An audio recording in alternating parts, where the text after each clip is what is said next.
Selamat pagi semuanya. Kita hadir kembali untuk sekolah minggu pada pagi hari ini. Namun sebelumnya mari kita berdoa dulu, minta hikmat pertolongan Tuhan. Tuhan Yesus, terima kasih telah mengumpulkan kami pada pagi hari ini ya Tuhan. Kami sebentar akan sekolah minggu. Kami akan belajar tentang firman Tuhan. Mohon Tuhan berikanlah hikmat kepada kami sehingga kami dapat mengerti apa yang akan kami pelajari pada pagi hari ini. Terima kasih Tuhan. Dalam nama Tuhan Yesus kami telah berdoa. Amin. Teman-teman semua, pada pagi hari ini kita akan belajar tentang pembaptisan menyatukan orang percaya. Nah, di sini kita akan belajar apakah benar pembaptisan itu dapat menyatukan orang percaya. Mari kita buka Alkitab kita yang diambil dari Galatia pasal yang ketiga ayat ke-26 hingga ke-28. Sebab kamu semua adalah anak-anak Allah karena iman di dalam Yesus Kristus. Karena kamu semua yang dibaptis dalam Kristus telah mengenakan Kristus. Dalam hal ini tidak ada orang Yahudi atau orang Yunani, tidak ada hamba atau orang merdeka, tidak ada laki-laki atau perempuan, karena kamu semua adalah satu di dalam Kristus Yesus. Nah, di ayat ke-26 kita semua disebut sebagai anak-anak Allah. Ya. Kenapa kita disebut anak-anak Allah? Karena iman kita kepada Tuhan Yesus. Ya. Karena iman kita kepada Yesus, kita percaya kepada Yesus, Dia adalah Tuhan dan Juru Selamat. Oleh karena itu kita dibaptiskan semua. Maka kita semua disebut sebagai anak-anak Allah. Dan sebagai anak-anak Allah dijelaskan pada ayat ke-28, tidak ada orang Yahudi atau orang Yunani. Di sini disebutin sebagai apa ya? Dulu kalau kita melihat orang Yahudi itu seperti yang eksklusif ya, bangsa pilihan Allah. Nah, di sini disebutnya adalah bangsa Yahudi dan Yunani. Nah, kata Yunani di sini bisa juga diartikan sebagai non-Yahudi, ya. Jadi di sini kita bisa membacanya juga seperti tidak ada orang Yahudi atau orang non-Yahudi. Maksudnya gimana? Maksudnya di dalam Kristus sudah tidak ada yang namanya saya hebat karena saya adalah orang Yahudi. Kamu mah orang non-Yahudi. Kamu tidak layak untuk mendapatkan Injil. Oh, tidak bisa seperti itu. Di dalam Kristus tidak ada perbedaan antar bangsa lagi. Semua bangsa sama. Karena itu semua bangsa adalah satu di hadapan Tuhan. Kemudian tidak ada hamba atau orang merdeka. Ya, pada zaman dahulu banyak orang-orang yang mempunyai budak, hamba, ya, di bawah kasta-kasta. Di dalam Yesus sudah tidak ada lagi. Sama semuanya. Semuanya adalah orang berdosa. Semuanya mendapatkan pengampunan yang sama. Ya. Bos, atasan, bawahan. Bukan berarti kita dalam Tuhan tidak bisa hormat kepada atasan.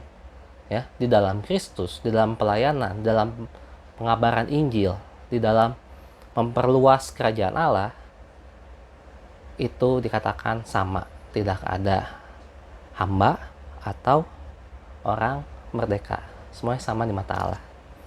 Kemudian tidak ada laki-laki atau perempuan. Ya. Dulu seringkali wanita itu seperti nomor 2 ya. Kalau punya anak laki-laki, wah hebat.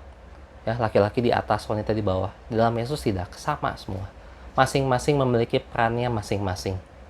Tidak ada yang kayaknya enaknya jadi cowok, kayaknya enak jadi cewek. Nggak ada ya. Semuanya sama di hadapan Tuhan. Masing-masing punya tanggung jawab yang bebannya sama kepada Tuhan, memiliki fungsinya masing-masing. Jadi segala sesuatu yang berbeda, perbedaan itu sudah tidak ada lagi. Jadi sudah tidak ada perbedaan lagi. Ya, perbedaan-perbedaan itu tidak ada. Di dalam Kristus Yesus sudah tidak ada yang namanya perbedaan. Yang ada adalah satu. Ya, dipersatukan di dalam Tuhan Yesus. Jadi kalau gitu ada pertanyaan, berarti apakah kita tidak boleh memiliki pendapat yang berbeda? Oh enggak ya. Setiap orang bisa memiliki pendapat yang berbeda. Tetapi bila masing-masing orang tersebut di dalam Tuhan Yesus, tentunya perbedaan-perbedaan itu pun akan semakin kecil. Karena semua memiliki satu tujuan. Ya, amanat agung, memuliakan Tuhan.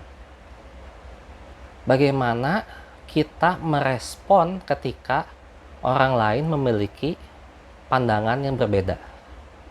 Ya, seperti itu ya. Jadi, bila ada satu orang dan dua orang yang memiliki perbedaan, tetapi bila kedua orang ini terus dekat kepada Tuhan, ya di sini ada Tuhan, ini dua orang yang berbeda. Kalau masing-masing semakin hari semakin lama semakin dekat sama Tuhan, semakin dekat sama Tuhan, pada nantinya akan bertemu. Ya, semakin tidak ada perbedaan bila kedua belah pihak, dua orang yang berbeda itu dekat dengan Tuhan, ada Tuhan di dalamnya. Ya, jadi bagaimana cara kita semakin bersatu di dalam banyak perbedaan? Jalannya satu, yaitu Tuhan. Ya, bagaimana dengan renungan harian kita? Bagaimana dengan doa kita? Bagaimana dengan kedekatan kita dengan Tuhan? Ya, seringkah kita mendengarkan apa yang Tuhan inginkan, atau seringkali apa yang kita inginkan? Kemarin di persekutuan pemuda, Koko mendapatkan satu ayat yang menarik. Yuk kita buka sebentar ya. Ayatnya diambil dari Roma pasal 8, ayat ke-28 dan 29. Koko bacain ya. Kita tahu sekarang bahwa Allah turut bekerja dalam segala sesuatu untuk mendatangkan kebaikan bagi mereka yang mengasihi Dia, yaitu bagi mereka yang terpanggil sesuai dengan rencana Allah. Sebab semua orang yang dipilihnya dari semula, mereka juga ditentukannya dari semula untuk menjadi serupa dengan gambaran anaknya. Sehingga ia, Tuhan Yesus, anaknya itu, menjadi yang sulung di antara banyak saudara. Ya, jadi dikatakan apa? Tuhan Yesus menjadi yang sulung di antara banyak saudara. Kita adalah si banyak saudara itu. Kita yang sudah percaya kepada Tuhan Yesus disebut sebagai anak-anak Allah. Yesus pun anak Allah. Yesus adalah saudara kita. Setiap orang yang percaya kepada Yesus adalah saudara kita. Tetapi Tuhan Yesus menjadi yang sulung di antara kita. Nah, kita yang sudah menjadi saudara haruslah semakin lama memiliki kesatuan yang semakin solid, bekerja bersama-sama untuk memuliakan Tuhan. Dan kuncinya adalah di ayat 28 yang tadi adalah bahwa Allah turut bekerja dalam segala sesuatu untuk mendatangkan kebaikan. Jadi Allah itu bekerja untuk mendatangkan kebaikan. Bagi siapa? Bagi kita semua. Sesama saudara adanya kebaikan. Ya. Judul kita adalah menyatukan orang percaya. Kesatuan adalah salah satu dari kebaikan, belum yang lainnya lagi. Jadi bila mana tidak ada kebaikan ataupun tidak bersatu, berarti itu gimana? Itu tidak sesuai dengan rencana Allah. Karena kita semua dipanggil menurut rencana Allah.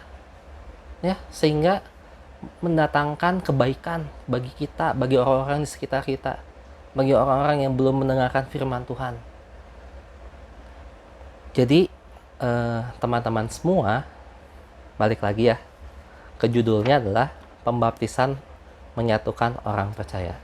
Jadi ini maksudnya bukan kita dibaptis terus kita jadi satu gitu dengan orang percaya, bukan ya. Tetapi yang menyatukan kita adalah Tuhan Yesus. Ketika kita percaya kepada Tuhan Yesus, ketika kita dibaptiskan dalam namanya, terus tidak berhenti dari situ saja, kita semakin hari semakin mengenal Tuhan kita, semakin tahu apa yang Tuhan inginkan atas hidup kita, dan kita melakukannya, kita bersama saudara-saudara seiman kita semua akan bersatu untuk memuliakan nama Tuhan, bersatu untuk apa? Mengabarkan Injil, bersatu untuk apa? Membangun kerajaan Allah di dunia ini. Maka itu kita dalam gereja pun berbagai macam budaya, suku bangsa, ya, laki-laki, perempuan, tua, dewasa, muda, semua bersatu membangun gereja. Ya, bersatu membangun gereja, setiap golongan, karena tujuannya satu. Tujuan satu, membangun gereja, membangun kerajaan Allah, mengabarkan Injil, dan memuliakan nama Tuhan. Sekian teman-teman pelajaran sekolah minggu pada hari ini. Sangat simpel ya. Kita semakin lama semakin dekat kepada Tuhan, maka semakin lama kita pun dapat lebih bisa bersatu, menyamakan pikiran, berjuang bersama-sama, berbeda-beda pendapat, tetapi balik lagi kepada respon hati kita, bagaimana menyelesaikan bila ada perbedaan, apa yang Tuhan inginkan. Jadi kembali lagi, kita bersatu karena Tuhan, kita melakukan segala sesuatunya untuk Tuhan. Mari kita berdoa. Tuhan, terima kasih pada hari ini kami belajar bagaimana Tuhan mempersatukan kami. Di dalam Yesus Kristus kami menjadi satu. Tidak ada perbedaan suku bangsa, tidak ada perbedaan atasan, bawahan, kasta, tidak ada perbedaan pria dan wanita ya Tuhan. Kami semua adalah sama di mata Tuhan. Kami semua mendapatkan penebusan yang sama. Kami yang awalnya semula adalah sama-sama berdosa ya Tuhan. Dan Tuhan, kami yang kami inginkan pada pagi hari ini adalah kami semakin mengenal Tuhan, kami semakin dekat dengan Tuhan, sehingga kami bersama saudara-saudara seiman kami semua di gereja, di luar gereja, kami memiliki satu kesatuan ya Tuhan, yaitu memuliakan nama Tuhan, membangun gereja Tuhan, mengabarkan Injil ke seluruh dunia ya Tuhan. Kami berdoa ya Tuhan, supaya semakin hari kami dapat semakin menjadi satu pikiran ya Tuhan, satu hati, kasih satu dengan yang lainnya, dapat memuliakan nama Tuhan, dan Tuhan pun dapat bangga, dan pada akhirnya Tuhan kami mendapatkan sukacita yang datangnya dari Tuhan. Terima kasih Tuhan, inilah doa kami yang sederhana dan juga pelajaran sekolah minggu yang sederhana juga ya Tuhan. Kami berdoa supaya kami pun dapat melakukan segala sesuatu yang kami pelajari pada pagi hari ini. Terima kasih Tuhan, di dalam nama Tuhan Yesus kami telah berdoa. Amin.